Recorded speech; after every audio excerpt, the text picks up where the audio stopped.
Dushimira Imana ubudasiba ubw'ibiyamba idukorera, yaradukunze umwana wayo aduhesha ubugingo budashira.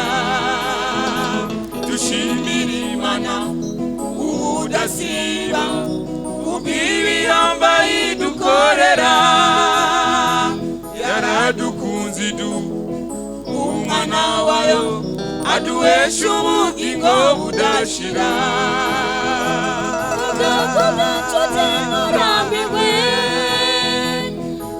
Uragiye gushika vuba,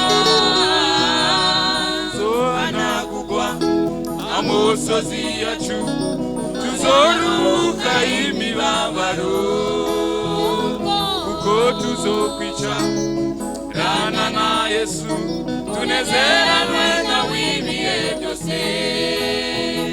Kubyakubyo nshuti nturambirwe,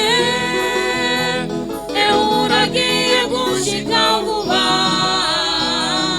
zohanagurwa amosozi yacu, tuzoruhuka imibabaro, kuko tuzokwicarana na Yesu, tunezeranwe nawe ibihe byose.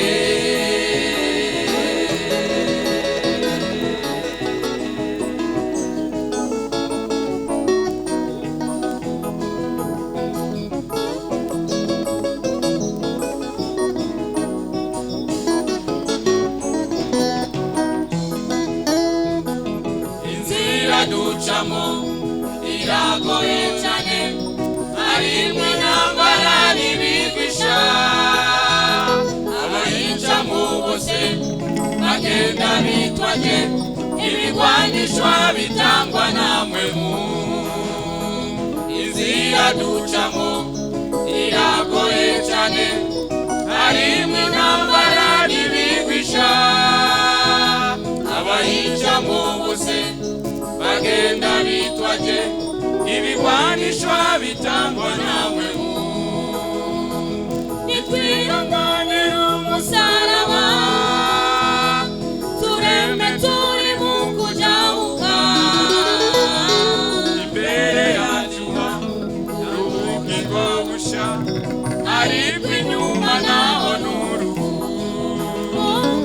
Nuko tubandanye ntiturambirwe, tuje kubana n'uwaducunguye. Nitwihanganira umusaraba, turembe turi mu kujabuka, imbere yacu hari ubugingo busha, ariko inyuma naho n'urupfu. Nuko tubanganye ntiturambirwe, tuje kubana n'uwaducunguye.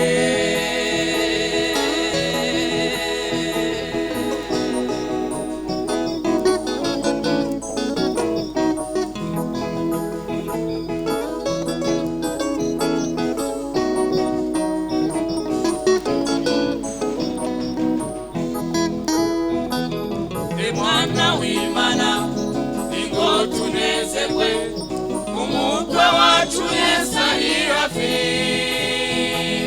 ujana bejejwe n'amaraso yavuye ku rukundo rwiwe. Mwana w'Imana ingo tunezerwe, umukwe wacu Yesu ari hafi,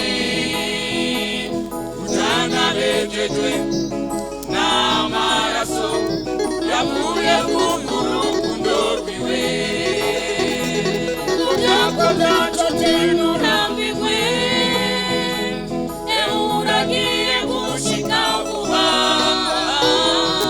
zohanagurwa amosozi